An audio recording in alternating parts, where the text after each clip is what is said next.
everyone, it's Jack from Cultaholic back once again for another AEW pay-per-view. This time, it's Full Gear 2022. Lots of action to talk about, lots of big matches as well. Moxley versus MJF, Saraya versus Britt Baker, Saraya's first match back in wrestling, and of course, the Elite versus Death Triangle for those Trios Championships, and loads more as well. So let's waste no further time. This is what happened at AEW Full Gear 2022. Let's go.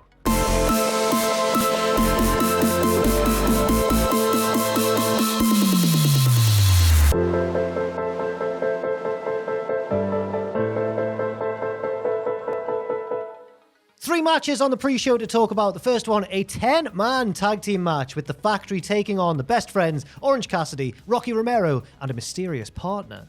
Early on, we get the big hug spot, but it's just a tease of the hug spot because the heels ruin it and do their own heelish hug. Orange Cassidy has a little standoff with Nick Comoroto. He does his little kicks and he runs through his offense, but then gets beaten down and isolated by all the heels. Who's going to save the day? It's their mystery partner, Danhausen, but not as we really know him in AEW. This is evil Danhausen, a lot more serious, a lot more hard-hitting in the ring, and he runs through the opposition. He pours his jar of teeth, that's a signature thing apparently, into Nick Comorato's mouth, kicks his face, all the teeth go everywhere, and Danhausen gets the win for his team. After the match, QT Marshall gets beaten down by the babyfaces as well, and Danhausen hits him with a spike in the head, but not the pointy end. It's okay, it's alright. We then head immediately backstage where Renee Young is interviewing the newest AEW signing. He's back. It's Konosuke Takeshita. He cuts a promo basically saying like his dream is carrying on. He's back in America and he's going to have a great time. It's not like the most bombastic promo. He just comes across as a lovely lad, and that's fine.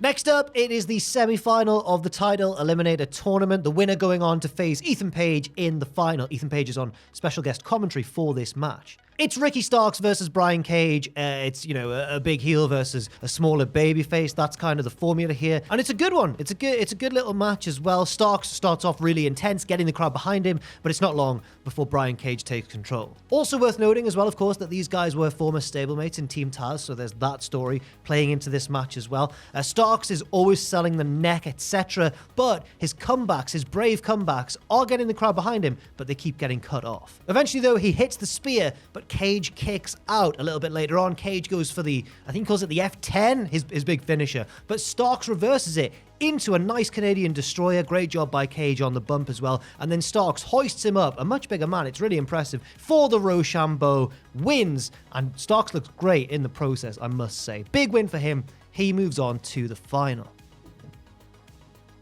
And the final match of the pre-show, Eddie Kingston, in a bit of a personal dream match for himself, self-admitted as well, against Jun Akiyama.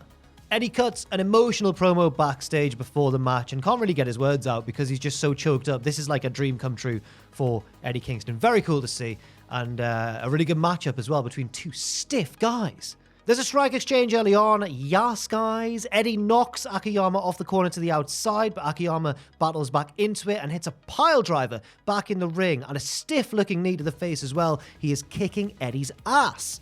Eddie fights back though with a bite followed by a superplex, and then they both have an exchange of rapid-fire chops in the corner and forearms from Akiyama. Then they no-sell each other's suplexes. There is so much fighting spirit being demonstrated in the ring. Sorry, I'm just so excited. Eddie hits the back fist, but Akiyama kicks out and hits another stiff knee strike, this time with the knee pad down. Kingston fights back though with a Northern Lights bomb and pulls down the straps. Another back fist to Akiyama, and Eddie Kingston picks up the win over one of his heroes. Very nice to see indeed.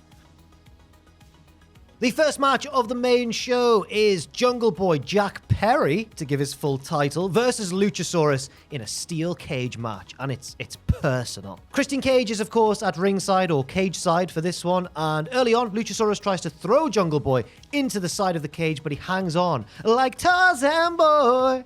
Luchasaurus quickly takes control and really batters Mr. Jungle Jack, who is really busted wide open in the first match of the show. Huge blade job, but it does make it really dramatic.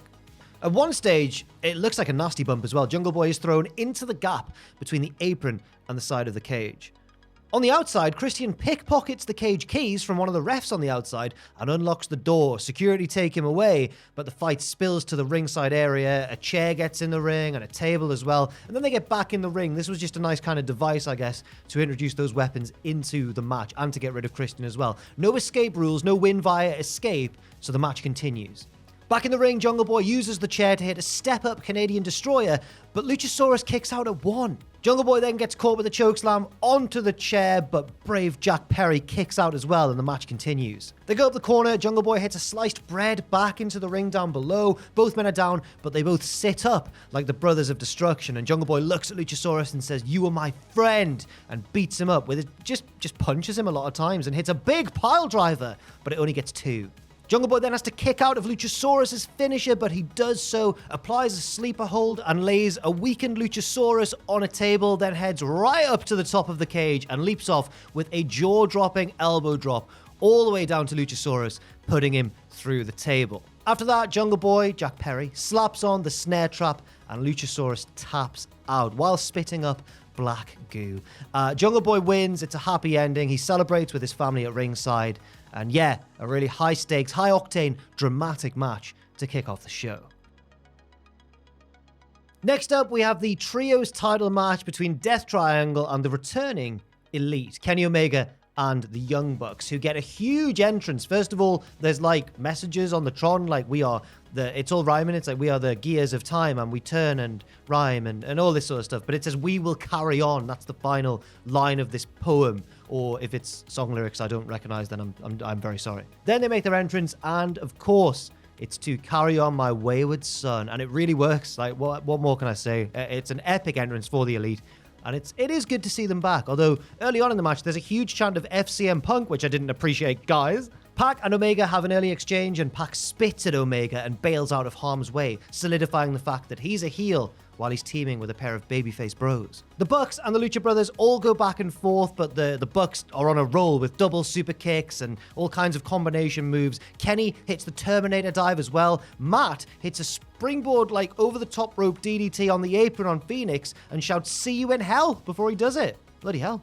Nick hits a springboard Hurricane Rana on Penta. There's big moves popping off all over the place, but Death Triangle fight back with triple tombstones. Pac hits the Black Arrow, and the Destroyer submission is locked in on Kenny Omega, but Kenny hangs on until the submission is broken up. Phoenix takes control of the match, and Pac throws him the hammer behind the referee's back, but Phoenix doesn't do it. He can't bring himself to cheat, and he throws the hammer away, but turns straight into a V-trigger from Kenny Omega and a Tiger Driver, but it's only good enough for 2. Pac then goes to use the hammer himself, but Nick Jackson super kicks him before he can use it. Kenny goes for the one-winged angel on Phoenix, but Pac, again behind the referee's back, presses the hammer into Phoenix's hand. Kenny hoists him up for the move, and Phoenix kind of wakes up, comes to his senses, nails Omega in the head with the hammer, falls forward, victory roll, 1, 2, 3. And I'm surprised with this one, to be honest, but Death Triangle retain the Trios titles. Yeah, I was shocked here. I really thought that the Elite were going to win the belts back that they had stripped from them. But with Death Triangle kind of falling apart because Phoenix refused to use the hammer maybe, but instead he just went with it. He did use it in the end. Pac congratulates him after the match, saying, "That's what you got to do. Good job, buddy." And yeah, Death Triangle retain. The Elite lose on their return performance. The next match is Jade Cargill defending the TBS title against Nyla Rose.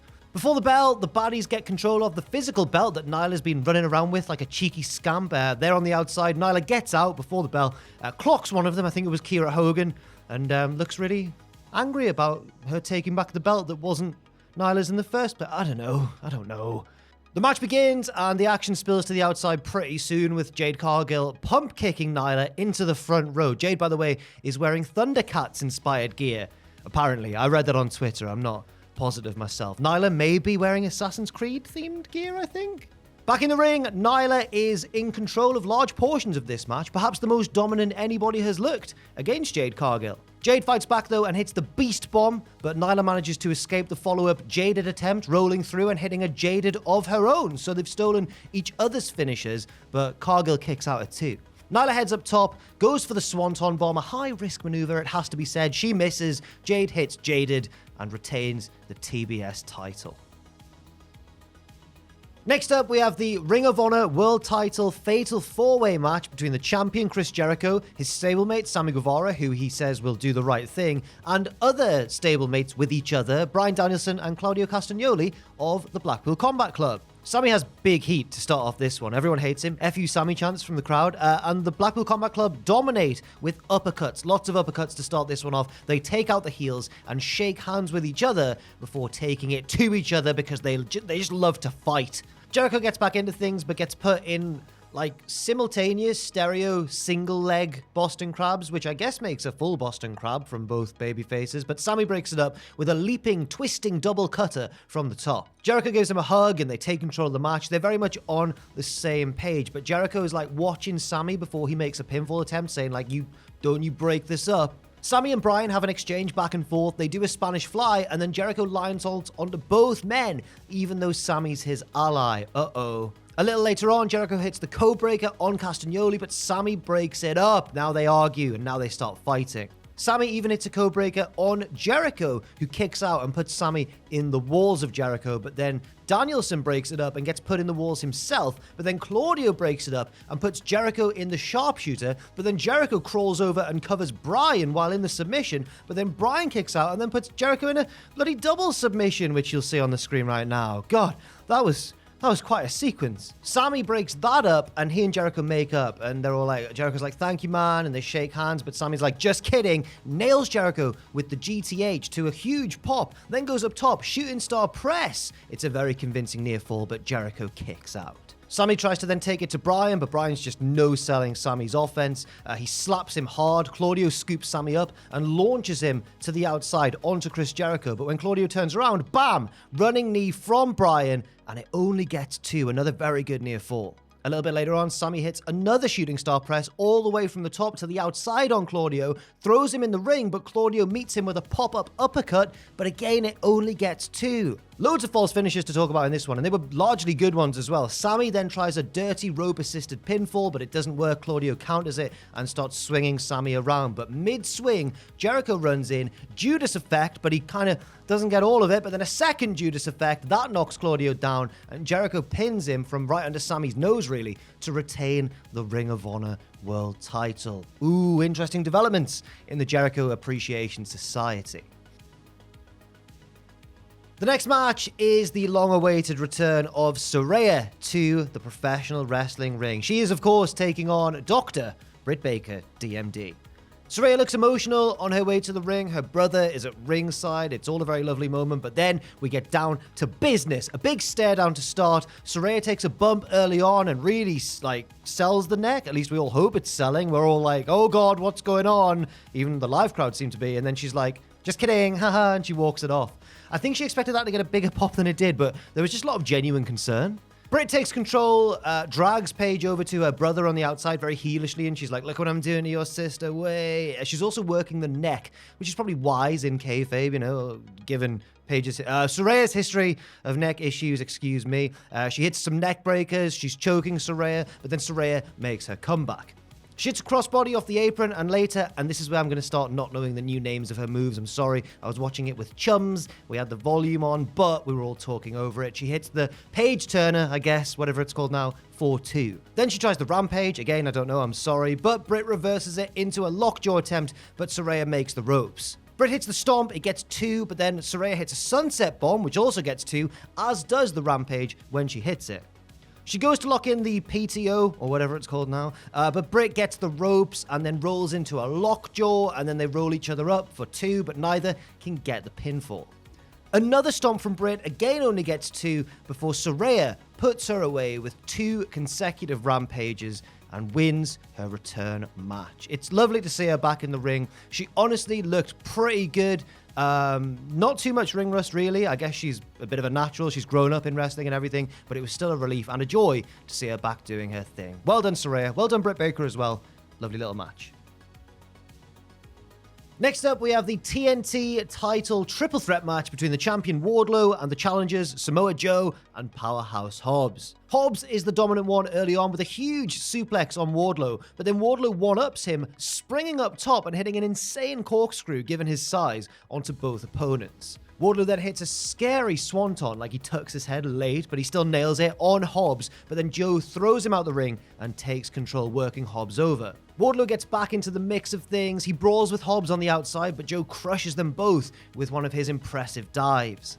But Hobbs then destroys Joe, trucking him into the crowd barrier hard, then nails Wardlow with his big spinebuster in the ring, but Wardlow kicks out. Wardlow then starts tuning up the Powerbomb Symphony, nailing Hobbs with several powerbombs. It looks like he's going to win the match. I'd suggest he was probably the favorite to do so, but then Joe from behind clocks him with the title belt, clamps the clutch on Hobbs, and wins in an instant the TNT title. That, of course, makes Joe a double champion along with his Ring of Honor TV championship, and yeah, good for him. Bad for Wardlow and Hobbs, who kind of have a weird moment of understanding. They kind of nod at each other in the ring. They don't, like, shake hands or anything. So I'm not sure whether it means, oh, good effort, man, like, I appreciate you, or whether it means, like, we'll do this again, like, it's setting up a rematch. I'm not sure which it meant. To the back we go, where Jericho has an interview with Toni Schiavone.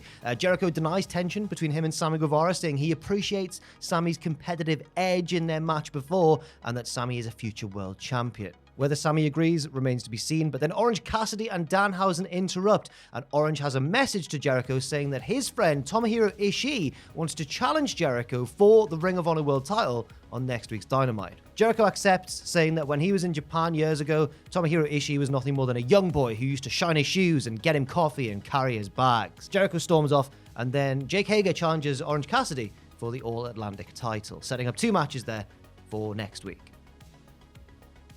Next up, we have Darby Allin and Sting taking on Jeff Jarrett and Jay Lethal, accompanied by Sanjay Dutt and Satnam Singh. I can't remember if this was billed as a no DQ match or whether it was just normal tag action, but as the match progressed, we very quickly found out that yes, all the rules were out of the window. Jarrett enters accompanied by a fleet of fake stings. Then a body bag appears on the stage. Jay Lethal goes out to investigate, but it's just a fake out. Darby's not in the bag because smoke fills the stage, and Darby runs through the smoke and emerges with his skateboard and beats up Lethal and all the fake stings. Meanwhile, back in the ring, I think the camera missed it, but it looks like Sting was one of the fake stings because he's wearing slightly different gear, so I'm going to assume that's what it looked like to the live audience, I guess. And he takes it to Jarrett, who's doing a great job of being a cowardly heel. Sting throws Jay Lethal onto the apron. It looks like a nasty landing, and the brawl spills into the crowd, like all over the arena. Darby climbs a big ladder on the ramp, a huge ladder actually, and looks to hit a massive coffin drop, but he's caught very impressively by Satnam Singh, who probably does him a favor, to be honest, on that landing, and then launches him hard onto the ramp. Elsewhere in the crowd, Sting is battering Jay Lethal and then does a big dive headfirst off an elevated section of the arena onto big Satnam Singh. The action gradually works its way back into the ring, and Sting puts the Scorpion Deathlock on Jeff Jarrett, but then Sanjay Dutt tries to get Sting off, but Sting's like, no, I'm Sting, I'm way too strong for you. So then Singh gets in there and goes, well, I'm too strong for you, and nails Sting with a huge chokeslam. Jarrett gets the guitar and nearly hits Jay Lethal because Darby ducks out of the way, but Jarrett stops himself. Darby goes for the coffin drop, and Jarrett hits him like he's swinging a baseball bat, like a mid-air coffin drop guitar shot, and Darby Allin is down and out. Except just kidding, no he's not, because after a few moments he nips up and beats his chest properly, like no-selling, like Sting, which I wouldn't be a fan of in like every match if it happened, but in a silly, chaotic match like this, I do think it worked. The heels get beaten up, even Satnam Singh gets beaten up as well. He gets hit with a coffin drop / scorpion death drop combo. Lethal goes for the lethal injection, but Sting counters it into the death drop, but kind of doesn't get all of it, but I think it still looks pretty good anyway. Darby makes sure that it doesn't really matter either way, hitting a coffin drop for the win. Next up, a lot of stuff to talk about in this one. There was a lot of false finishes. Toni Storm versus Jamie Hayter for the interim Women's World Championship. It's got a back and forth opening, this one. Both women know each other very well. They lived together during lockdown, didn't you know? But Toni seems to get the better early on with a big hip attack which knocks Jamie off the apron into the crowd barrier. However, Hayter retakes control and really heals it up during her heat segment. She's like flexing and stuff, all heelish, but the crowd just cheer her instead, like, yeah, no, we actually do like you. She really tries to actually heal it up more, messing up the referee's hair and stuff, but again, the crowd just love Jamie Hayter, so again, it's not really working. Toni fights back though, like any good babyface should, with a very nice Thez press, a big hip attack in the corner, and a crossbody off the top. They go back and forth with strikes. Toni hits a massive headbutt and falls into the pinfall, but Jamie kicks out. This is when the match starts to get, a little bit screwy because Rebel runs out. What's she doing here? Well, she's going to hit Toni with the belt behind the referee's back. Jamie nails her in the ring, but it only gets 2. Very convincing near fall. The first of many very convincing near falls in this one. The match carries on. Toni ends up spilling to the outside of the ring. She's on her hands and knees with her head precariously over the belt on the floor, and Britt Baker runs along and stomps her head onto the belt, and Britt's wearing a Jamie Hayter t-shirt. She wants Jamie to win despite all the rumors that she was going to cost Jamie this match. Toni gets rolled back in the ring. Jamie hits Storm Zero on a stolen finisher. And again, it only gets 2, a stomp on the belt and a stolen finisher, and Toni survives. The match continues, more near falls. Oh my god, the crowd actually start booing Toni at this point, which is sad because she's great, but they're chanting for Jamie. They just really want her to win. And even though they're making Toni look strong, I'm not sure that boos was maybe AEW's intention for her. Britt gets involved again, removing the turnbuckle pad, and let's be honest, the referee just saw this one. But Jamie gets whipped into Britt. There's an inadvertent clash. Britt falls to the outside, but then Toni gets whipped into the exposed turnbuckle, and then she gets hit with Haterade. And finally, that is enough to put Toni Storm down 4-3. Jamie Hayter is the new interim AEW Women's World Champion. Jamie and Britt hug it out, and Rebel does as well. And yeah, we've all been bloody worked, haven't we? We thought Britt was going to turn on Jamie. In fact, the very opposite happened, and Jamie Hayter is the new champion. Sort of. Next up, the AEW Tag Team title match with the Acclaimed defending against Swerve in Our Glory. It's the rubber match as well. No, it's not. Yes, it is. Yes, 1 win apiece. It's the rubber match, guys. My word, I'm falling asleep. A big brawl starts this one off, and this one's a serious rivalry. Swerve fetches a crowd barricade and lays it against the ring, and obviously Keith Lee's a bit less of a heel than Swerve is, and he's like, whoa, hang on, no, mate, that's not on. But Keith does inadvertently whip Bowens into it, and then Swerve tries to suplex him onto it on the outside, but Bowens reverses the suplex and saves himself. Bowens plays the face in peril for much of this one, and then hits a huge reverse Rana on Keith Lee. Very impressive indeed. Then Max Caster gets the hot tag and runs a bit wild. Bowens comes back in and almost kicks Swerve onto the guardrail, but Keith saves him. But in saving his partner, Keith leaves himself wide open in prime position for a big crossbody through the guardrail from Max Caster. Back in the ring, Swerve begins to dominate Bowens and hits big kick after kick after kick, but Bowens defiantly kicks out of the pinfall attempt. He then turns the tide and tags to Caster for the mic drop, but then Keith recovers just in time to get back in the ring and break up the pinfall. The challengers hit a huge double team powerbomb on Caster, but he kicks out as well because the belts mean so much. So Swerve takes things to a new heelish level. He beats up Caster on the outside and finds a pair of pliers. He goes to cut Caster's fingers, or damage them severely, I suppose, like he did to Billy Gunn. But then Billy himself runs out and stops him, but then gets quickly ushered to the back by referees. And I'm like, what? Like, I know that Billy's not an official person in this match, but at the same time, Swerve's about to, cut a guy's fingers off. You think that they'd prioritize that rather than Billy Gunn running in. In the ring, Swerve gives Keith the pliers and wants him to use them, but Keith says no and throws them down. So Swerve slaps him and Keith goes, all right then, and just walks out of the match. Swerve's like, nah, mate, what are you doing? Gets rolled up by Bowens, 1, 2, and then he kicks out. And I thought that would have been a perfectly good finish, I guess. Maybe not. Everyone in the room thought so that I was watching it with as well. But after a few more sequences, the Acclaimed finally hit their double team finisher to retain the belts.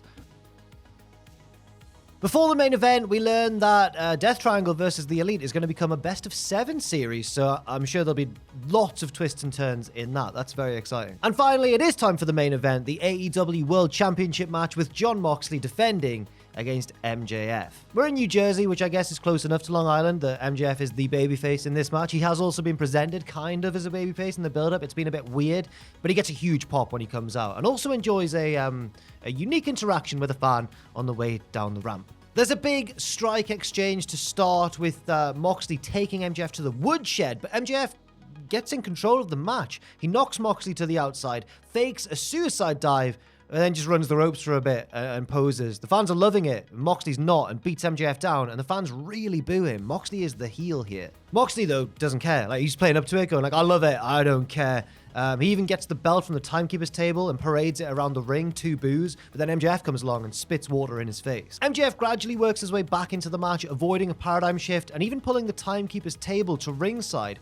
Back in the ring, though, Moxley's been playing possum all along and hits a cutter. He then looks to pile drive MJF off the apron through that table, but MJF reverses it and hits a tombstone on the apron, but hurts his knee in the process. A few moments later, the knee's been giving MJF trouble, and Moxley hits the pile driver through the table this time off the apron. It's a very nasty spot, but it looks great. MJF narrowly avoids the count out, but when he gets back in the ring, he walks straight into a paradigm shift, but it's only 2. Moxley, though, doesn't waste any time complaining. He immediately targets the knee and locks in a figure 4 leg lock. MJF almost gives up, but manages to turn over, reversing the pressure of the hold, and Moxley has to grab the ropes. MJF hits the heat seeker for 2. He goes for another one, but Moxley throws him off and again works over the knee, and the crowd really are not happy with him by this stage, chanting "F you, Moxley." Up to the top they go and hit another big high spot in this match, an avalanche paradigm shift. It's really nicely done. 1, 2, but MJF lazily or in exhausted fashion drapes a hand over the rope. Moxley drags MJF up to his feet, talks some very foul-mouthed trash to him, and MJF spits right in his face. So Moxley beats him up a bit and charges at him across the ring, but MJF pulls the ref in the way. With the referee down, he thinks about using the Dynamite Diamond ring, but here comes William Regal down to ringside and tells him not to. He's like, "Don't you dare." MJF then throws the Dynamite Diamond ring to the outside, and Moxley, while he's not looking, gets MJF in a sleeper hold. MJF goes for the Bret Hart reversal, kicking off the ropes and then rolling backwards, but it only gets a near fall. A second ref comes out and also gets bumped, and then Moxley gets the Bulldog choke locked in, and MJF taps out, but the referees are still down. Regal tells Moxley, get the ref, but as Moxley turns away to do so, Regal slips MJF the brass knuckles. He puts them on, clocks Moxley, and pins him.